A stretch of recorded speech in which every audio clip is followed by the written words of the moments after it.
تو چلیے آج کی اس وضاحت کو شروع کرتے ہیں۔ آج ہم کراچی کے DHA ایریا میں موجود ایک ایسی بلڈنگ، ایک ایسے خوبصورت لیکن انتہائی خوفناک بنگلوں کی بات کرنے والے ہیں جس کا راز سن کر آپ کے رونگٹے کھڑے ہو جائیں گے۔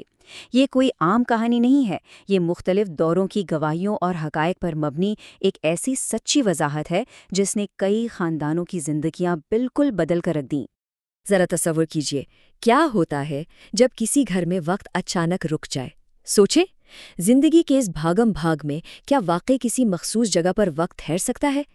یہ سوال اس پر اسرار واقعے کی وہ بنیاد ہے جسے ہم ابھی قدم بقدم کھولنے والے ہیں، اور یقین مانیے یہ بنیادی خوف اس پوری وضاحت کے دوران ہمارے ساتھ ساتھ رہے گا۔ بے چینی کی ایک تاریخ 1940 میں ایک برٹش آفیسر کے لیے تعمیر ہونا، 1947 کی تقسیم اور بار بار ملکان کا بدلنا، پھر 1960 میں ایک پاکستانی خاندان کا آنا جو صرف 5 مہینے رکا، اور آخر میں 1980 میں ایک کاروباری خاندان کا آنا۔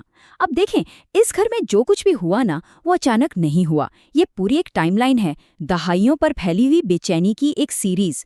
1940 سے لے کر 1980 کی فیملی تک ہر دور میں ایک کنٹینیوس عجیب سا پیٹرن نظر آتا ہے۔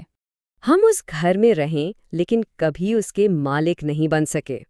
اب ذرا اس بات پر غور کیجیے۔ 1980s کی فیملی کے سب سے بڑے بیٹے نے اپنے ایک انٹرویو میں یہ بیان دیا تھا۔ یہ بالکل رونگٹے کھڑے کر دینے والا اعتراف ہے۔ ان الفاظ میں جو ایک وحشت چھپی ہے نا، وہ صاف بتاتی ہے کہ اس بنگلوں میں پہلے سے کسی ایسی چیز کا قبضہ تھا جو کسی نئے انسان کو وہاں ٹکنے ہی نہیں دینا چاہتی تھی۔ 2019 کی آمد۔ تو چلیے اب اس تازہ ترین کیس کی طرف بڑھتے ہیں جس نے اس بنگلوں کو ہمیشہ کے لیے ویران کر دیا۔ خاندان کا تفصیلی خاکہ کچھ اس طرح ہے۔ شاہد، جو کہ فادر اور بینکر ہے، ثنا ایک خاتون خانہ اور ان کے 3 بچے، 12 سال کا بلال، 8 سال کی مریم اور 4 سال کا چھوٹا زین۔ دیکھیں، اس کیس کی شدت کو سمجھنے کے لیے اس فیملی کی نارمل روٹین کو سمجھنا بہت ضروری ہے۔ یہ ایک بالکل عام سی خوشحال فیملی تھی جو بھوت پریت جیسی باتوں پر بالکل بھی یقین نہیں رکھتی تھی۔ اتنے پرانے گھر میں اتنی خاموشی ہوتی ہے، لگتا ہے وقت رک گیا ہے۔ شفٹنگ کے صرف پہلے ہفتے کے دوران ثنا کی یہ آبزرویشن، مطلب یہ کسی آنے والے طوفان سے پہلے کی خاموشی لگتی ہے۔ اس وقت بیچاروں کو بالکل اندازہ نہیں تھا کہ یہ ٹھہری ہوئی فضا، یہ پرسکون ماحول اصل میں کہاں سے آ رہے تھے اور ان کے پیچھے کیسا خوف چھپا ہوا تھا۔ تیسرا ہفتہ، پہلی خلاف معمول حرکت۔ شروع کے 2 ہفتے تو بالکل نارمل گزرے، لیکن پھر اچانک تیسرے ہفتے میں ایک ایسی تبدیلی آئی جس نے سب کچھ ہلا کر رکھ دیا۔ رات کے 2:17 2:17 AM۔ سوچیں، 3 مسلسل راتوں تک بالکل ٹھیک اس خاص وقت پر 8 سالہ مریم کے کمرے کے دروازے کی نیچے سے روشنی آتی ہوئی دیکھی گئی۔ پہلی رات تو آبویسلی ماں کو یہی لگا کہ بچی لائٹ بند کرنا بھول گئی ہے، لیکن جب وہ اندر گئیں تو لائٹ بند تھی اور بچی مزے سے سو رہی تھی۔ اور حیرت کی بات یہ ہے کہ اگلی رات پھر ٹھیک 2:17 پر وہی واقعہ ہوا، ایک ایسا ایگزیکٹ ٹائم جس کی کسی کے پاس کوئی منطقی وجہ تھی ہی نہیں۔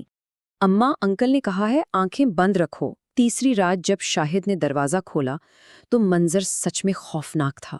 8 سالہ مریم غب اندھیرے میں بیٹھی تھی، اس کی آنکھیں بند تھیں، چہرے پر ایک عجیب سی مسکراہٹ تھی، اور وہ دیوار پر لگی پھولوں والی پینٹنگ کی طرف اشارہ کر کے کسی ایسے وجود سے بات کر رہی تھی جو وہاں تھا ہی نہیں۔ جب باپ نے گھبرا کر اسے چھوا تو وہ بالکل ٹھہراؤ کے ساتھ بولی، اماں انکل نے کہا ہے آنکھیں بند رکھو۔ یہ سنتے ہی کسی کے بھی ہوش اڑ جائیں، یہ صرف کسی بچی کا وہم نہیں ہو سکتا تھا۔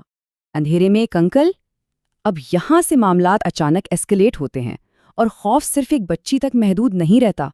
بچے اور ان کے واقعات پر غور کریں۔ بلال، جو 12 سال کا ہے، وہ ایک ایسے اپر فلور پر بھاری قدموں کی آوازیں سنتا ہے جو اپر فلور وہاں موجود ہی نہیں۔ مریم اندھیرے میں کسی نادیدہ انکل سے کہانیاں سنتی ہے، اور سب سے پریشان کن بات، 4 سال کا چھوٹا زین صبح 6 بجے اٹھ کر پانی کا گلاس لاتا ہے کیونکہ انکل کو پیاس لگی ہے۔ ان باتوں پر اس لیے بھی یقین کرنا پڑتا ہے کیونکہ یہ سب اس وقت گھر میں موجود ایک مستند گواہ یعنی شاہد کے سالے نے خود کنفرم کی ہیں۔ یہ گھر نہیں چھوڑ رہا، آپ اس گھر کو چھوڑ دیں۔ ان روز روز کی عجیب چیزوں سے پریشان ہو کر انہوں نے ایک روحانی عامل کو بلایا۔ اس عامل نے گھر دیکھا اور پھر بیک یارڈ کے پرانے سٹور روم میں کچھ 15 منٹ کے لیے چلا گیا۔ جب باہر نکلا تو اس کا برا حال تھا۔ بغیر رکے اس نے یہ ڈائریکٹ اور سخت وارننگ دی کہ یہ گھر نہیں چھوڑ رہا، آپ لوگ اس گھر کو چھوڑ دیں، اور بس پلٹ کر بھی نہیں دیکھا۔ یہ ایک واضح اشارہ تھا کہ اب معاملہ بالکل آؤٹ آف کنٹرول ہو چکا ہے۔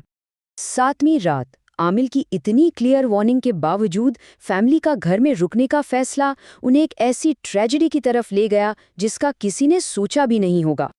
گمشدگی کے مراحل دیکھیں تو سٹیپ 1، رات 11 بجے باپ پیدل ایک دوست کے گھر نکلتا ہے۔ سٹیپ 2، اگلی صبح باپ واپس نہیں آتا اور پولیس رپورٹ درج ہوتی ہے۔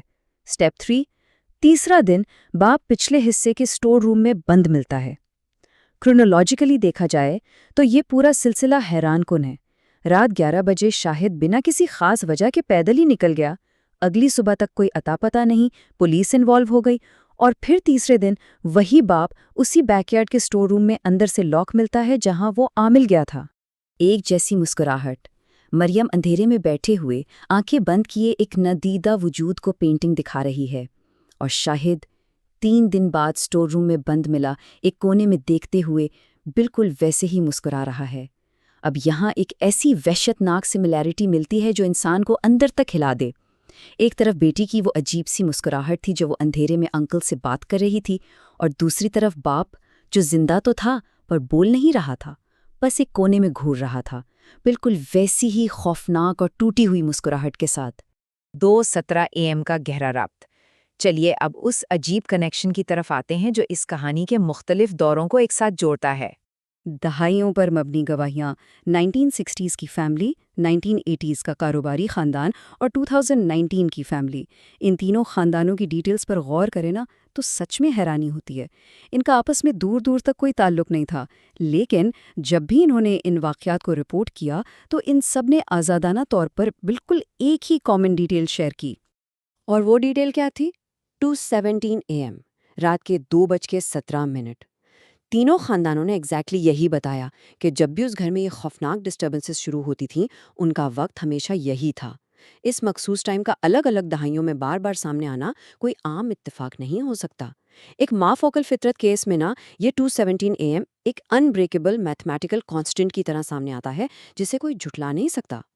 کیا ایسی جگہیں ہیں جہاں تاریخ وہاں سے گزرنے سے انکار کر دیتی ہے؟ اس ساری وضاحت اور ان حقائق کو جاننے کے بعد سوچیں، کیا واقعی دنیا میں ایسی جگہیں موجود ہیں جہاں وقت اور تاریخ آگے بڑھنے سے انکار کر دیتے ہیں؟ کیا یہ ممکن ہے کہ کچھ دیواریں ماضی کی آوازوں کو ہمیشہ کے لیے اپنے اندر قید کر لیتی ہیں؟ یہ ایک ایسا پر اسرار سوال ہے جس کا جواب شاید انہی بند کمروں کے غپ اندھیرے میں ہی دفن رہے گا۔